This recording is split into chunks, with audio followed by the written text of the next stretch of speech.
Wim Wender's new project, Perfect Days, is about Hirayama, who is a toilet cleaner in Japan, Tokyo specifically, and he lives his life simply. All right, he's a man of routine. He wakes up early in the morning, he folds up his bed, he waters his plants, he goes outside, he takes a big breath of fresh air, he gets a drink from the same vending machine, a Boss coffee every morning. He hops in his car, he drives to work, cleaning toilets around Tokyo, public toilets that are very, very nice, by the way. A bit of history to those outside of the movie that I'm excited to tell you here in just a moment.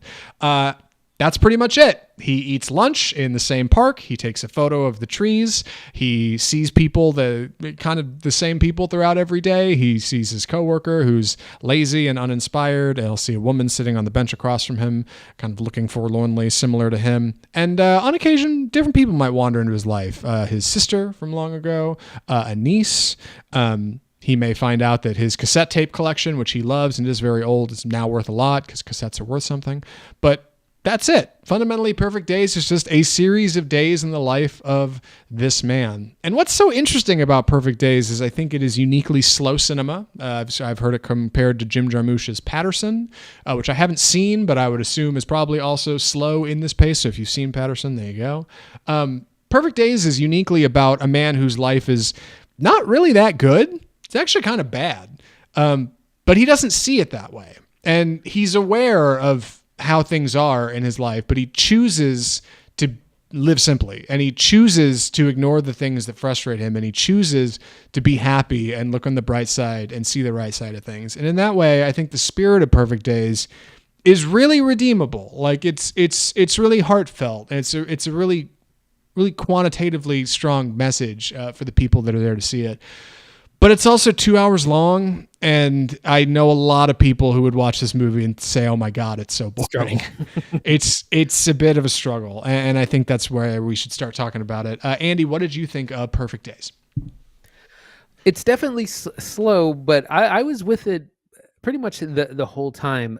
It was, in my opinion, the exact opposite of Horizon, where we have this character. What Perfect Days is so good about being show don't tell. Because Hirayama doesn't really talk at all. He's very, very quiet, very shy, very soft-spoken. So everything is told through action and through like his reaction, his facial expressions. He has this meticulous routine. He gets up at like 5. He waters his plants. He gets ready to go. He always gets a soda in the morning. He plays these like American old rock band cassettes tape, and then he goes to his job where he's he's very proud of this work, like meticulously scrubs these public toilets. And like in Japan, these public restrooms are incredible. They're like spaceships. They have bidets. They're completely hands-free.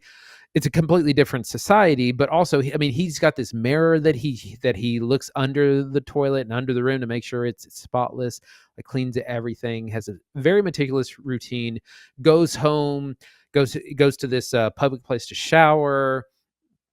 In the evening, he goes to a bar, to like a sports bar, and gets a drink and noodles, and then he just repeats. And it's kind of this, he lives this very quiet life which he really enjoys. It's very simple, and you can tell that he has made this choice very consciously to live this way, which is kind of baffling to some other people in his life. But he also kind of longs for connection, human connection, family, though he kind of looks longingly at different couples or the singular woman that he sees. He has an apprentice or an employee that's kind of a bit of a buffoon, but he's kind of glad to be around. So he definitely is lacking a little bit of human connection at the same time. So the portrayal of the character, I think, is so good and such a great juxtaposition to something like Horizon. Yeah, Koji Yakusho played the lead Hirayama, storied actor over in Japan, and he actually won Best Actor at Cannes when this came out. This movie also won a really odd award that I've never paid attention to, the prize of the economical jury at Cannes, like Cannes. I always say Cannes. It's Cannes. Yeah, also won that, so like did great and got nominated for Best International Feature at the '96 Academy Awards. Lost to All Quiet on the Western Front, movie we also covered on this show. Very good. But Perfect Days is like uniquely small and it's uniquely intimate, and as you kind of see as you kind of see Hirayama's first day in kind of our first act, and we walk through it bit by bit, like you just questions start to come up in your mind, right? Like, okay, first off, who is this man? Why is he so driven? Does he have anybody else in his life? Is he alone all the time? How did he get to be this way? Why is he so soft-spoken? Often he doesn't speak at all. Like, where does the analog record collection come from? You know, or a cassette collection. Why are they all American needle drops? Which, by the way, are great. Great, by the way. Spotify playlist for Perfect Days is a banger. Would recommend. Like, solid needle drops all the way through. Wim Wenders does not disappoint in any of his features, including this one. And I think there's a great term that comes up actually at the end of the film after the credits. And I don't normally spoil stuff on the podcast, but I want to point it out here because I think it's a good thing to talk about. It's called komorebi. Komorebi, a Japanese word for the play of sunlight through leaves. It can also be used to describe the shimmering of light and shadows created by leaves swaying in the wind. There's no easy English translation for it, but some say it's a feeling rather than a word. It's a reminder to find the small beams of light that exist in the dark, rather than just focusing on the light at the end. Like, to see the journey as you're doing it, rather than focusing on like what comes later.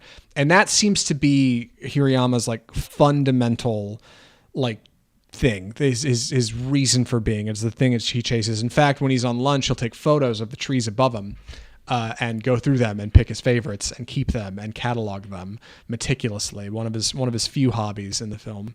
And I think like through most of the movie, it feels like Hirayama is like a unicorn. He's almost godlike, right? Like, he's this man who has seemingly like an unlimited source of energy, who always sees the bright side, who is uniquely happy and longs for nothing. Like, he has everything he needs, right? He's got his cassette collection. He's got his little apartment. He's got his plants. He's got the park. He's got the sunlight, which is why it's like uniquely heartbreaking when you spend any more time looking at it and realize that his life is not good. It's not good. Like, he lives alone. He's older. He doesn't really have anybody. His apartment sucks. It's not getting nicer. He's broke. He can't afford anything. He cleans public toilets for a living. Like, it's bad. And people like take pity on him. Like, people look down on him. And he knows it. And that's exhausting. And it's been really cool hopping online and looking up how people's kind of first reactions were to watching Perfect Days and seeing people say, how is this a happy feature? What's good about this? Like, his life sucks. And like, I think what's so uniquely special about Perfect Days is that it is a happy feature because it's about choosing simplicity, like choosing not necessarily negligence, but ignorance, like choosing to see the brighter spots of things in your life that really matter, that really count, the experience you're having while you're having it, right? Now is now and next time is next time. Like, that's what this movie is about. That's what it does so well. I also want to talk about the toilets, but I want to give Andy a chance to talk because I found some cool trivia about these I'm excited to share. Yeah, I wanted to talk about the city itself. So this is in Tokyo, and the city is a character all of its own. And, you know, this is one of these things. It's not giving you like the Hollywood version. It's the parks, it's the public toilets, it's the small roads. He's got this adorable tiny van. And I was like, I wish I had a car like that. It's so small. Yeah. But and there's this great, it pans up to this like big tower that's in Tokyo. I don't know what it's called, but we focus on that image quite a bit, and I'm not quite sure what it means. And I love a movie that has that kind of symbolism that leaves me kind of asking like, oh, what does that mean? But the city itself is such a vibrant place. And I think part of the reason this movie is, I think, a happy feature is he is finding pleasure in the small things, but also learning to reappreciate human connection, because it seems like in the beginning he's very happy to be alone and not be bothered and have his routine, and then when his niece comes and stays with him, like, she kind of disrupts his routine a little bit, and he's simultaneously bothered or annoyed by that, but also glad to have some company. And that's part of what the movie is about kind of re-establishing that need for human connection and that appreciation for those kinds of relationships. Right. Hirayama's perfect day is the one where nobody bothers him. Like, so really the ones that aren't perfect are the ones where problems come up, right? His coworker shows up late to work again, or his niece who hasn't seen in years, like, shows up to stay with him for a couple days. But he comes to find that, like, really even the ones that don't go perfect are special. and unique. And that's kind of the larger lesson. The toilets. I got to talk about these. So I was wondering why all the toilets in this movie are so nice, all the like public bathrooms. Because they're all in Tokyo and they all look like art installations. They're so nice and unique and feature like elements of nature, which is perfect for Hirayama because that's a big part of his lifestyle. So I got the answer. I got the rundown. All right. Japan had 20 public toilets built for the 2020 Olympics when they were hosting. And they wanted to figure out a way to like kind of highlight or really tell people or show people that these like really nice public toilets had been built and were available and anybody can use them. So they had an idea for some kind of like art investment to maybe make a documentary about them or something, like just to kind of tell the world, hey, we made these things that are really nice and are still here after the Olympics. Anybody can use them. They're now part of our infrastructure.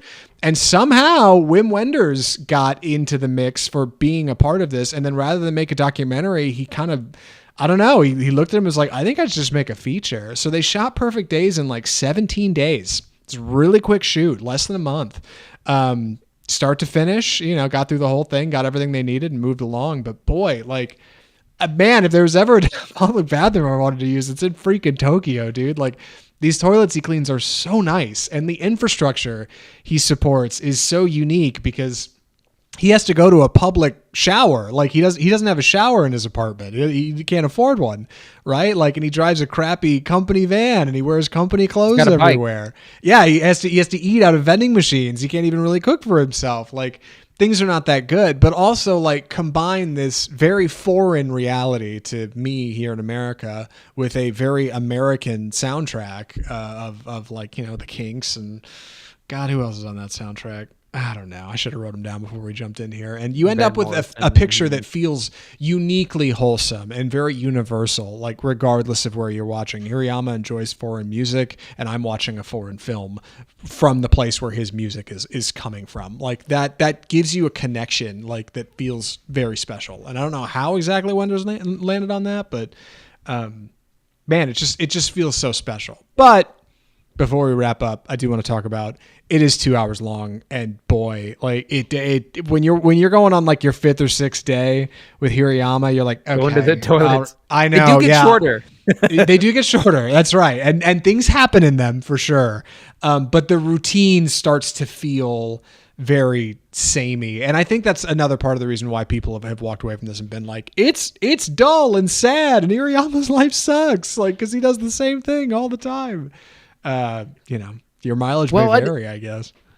I mean, the thing I got from that is like, yes, his life is very routine, very dull, but I think that's a parallel to how a lot of life is for a lot of people with regular jobs. Like your job largely doesn't change all that much day to day. Like your routines are largely the same. Just because his is cleaning toilets, it's not much different from doing the same thing in an office for day in and day out. The length it's a bit of a struggle. I definitely like the second hour more than the first hour. The first hour is largely his, you have almost 20 to 30 minutes on his first day, and then you kind of repeat it, but then it gets shorter, more efficient, and then we start to introduce some more characters. You also have these dream sequences where he kind of dreams about what's happening, or things that have happened throughout the day. And the movie's also in 4:3, which is interesting. I think it could be a little bit shorter and get the same effect across. At the same time, it's one of those movies it's a bit of a struggle to get through, but you'll be glad you did. Like it's a homework film. It's eating your vegetables. It's because it's incredible to talk about once you've gotten to the end of it. Yeah, one of these quote reviews in the trailer we're running for it on the live stream. If you're watching on YouTube or Facebook, thanks for watching. Is a feast of slow cinema.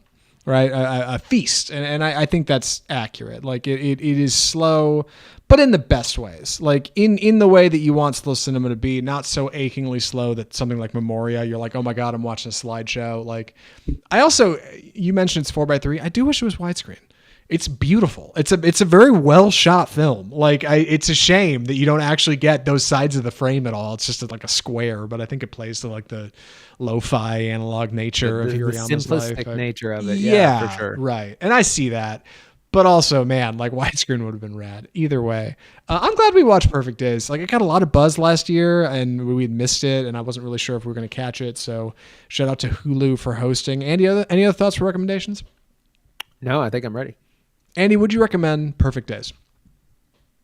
I would, with a few caveats. I think it is a great film. It's this kind of character study of someone with a very simple, routine, mundane life, but that has a lot of joy in those routines and in his day-to-day life. And you see that his life has also kind of been marked by tragedy and the falling outs of close relationships. And it's also about the need of human connection, no matter how happy you are in your day-to-day life. I think it's beautifully shot. The city of Tokyo's a character all of its own. It is long, it is slow, so just pace yourself and be patient. You'll be glad you did. Yeah, I'm in the same boat. I think this movie's really good. I liked it a lot. I don't know if I loved it, but it's really special, and I'm glad I spent the time with it. So if you're interested, if you heard what we had to say and thought, man, I gotta check out Perfect Days, do please. It's on Hulu. You won't be disappointed. You can even watch it in chunks if you like. You can pace it out a little bit. But yeah, I think Hirayama's journey is really special, and I'm glad we checked it out, even if it doesn't really check the boxes of larger things happening throughout. Like, there's something really cool there, worth the time, worth the effort, worth the journey. And if I'm ever in Tokyo, oh my god, I'm hitting like 6 of these toilets, dude. I can't wait. It's gonna be like luxury. With that, we should wrap up the show. Shoot, episode 267 behind us already. I don't believe it. Andy, what are we watching next week? We're going to be taking a look at The Substance. This is a highly anticipated thing we've been talking about for a while. This is Demi Moore's new film, which also stars Dennis Quaid and Margaret Qualley. Demi Moore is an aging Hollywood star, a little bit like she is in real life, who takes this black market drug to then become a younger version of herself, the younger version played by Margaret Qualley. Of course, this is kind of a deal with the devil that will have devastating consequences. This won the I think it was screenwriting prize at Cannes. Lots of buzz about this. This is directed by French director Coralie Fargeau, who previously did Revenge, a 2018 film. Heard lots of buzz about this movie. Can't wait. We're going to be seeing that this Friday. It is a little bit long. It is 2 hours, 20 minutes. Some FYI releases this week. Transformers 1, which is the animated Transformers film. That's going to be out this week. Take the kids, take the family. Wolves, the kind of hitman mob movie with Brad Pitt and George Clooney, is also coming out this week. That's a straight to streaming on Apple TV joint. So that's a whole strange other thing. If you have Apple TV, you can check that out. Upcoming in the following weeks, Megalopolis and The Wild Robot. But for next week, The Substance, and we'll see what else we're looking at. Let me tell you, I was really trying to nail down Megalopolis IMAX screenings for September 23rd. It's the one night only event. No Cinemark near us has it, and we live in the town where Cinemark is headquartered. So I don't know if Cinemark just got totally left out of those. AMC's got them, and I think Regal might have them. But if you're looking to get a ticket, you better jump on it quick, because by the time I found out AMC was the only one in town running it, like one screen here in town, right, we couldn't do it.